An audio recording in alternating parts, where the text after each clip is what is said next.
સુરતથી સમાચાર સમાવી રહ્યા છે। સુરતમાં રેલવે વિભાગ દ્વારા વધુ 6 ટ્રેનો દોડાવવાનો નિર્ણય કરવામાં આવ્યો છે। સી.આર. પાટીલની રજૂઆતને લઈ નિર્ણય કરવામાં આવ્યો છે। યુપી, બિહાર તેમજ અન્ય રાજ્યોમાં પણ જવા માટે ભીડ થાય છે।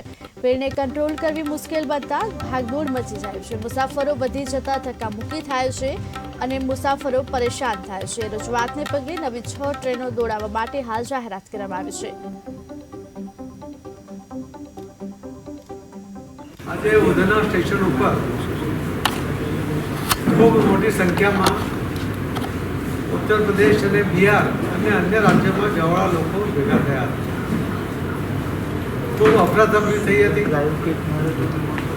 એક ટ્રેનની અંદર કદાચ 3-4 ટ્રેનના પેસેન્જરો એક સાથે સ્ટેશન પર હતા।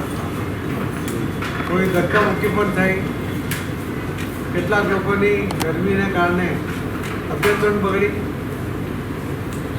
એમના માટે તાકીદે એમ્બ્યુલન્સની વ્યવસ્થા પણ કરવાની વ્યવસ્થા ત્યાં સ્થળ પર જ કરવામાં આવી છે।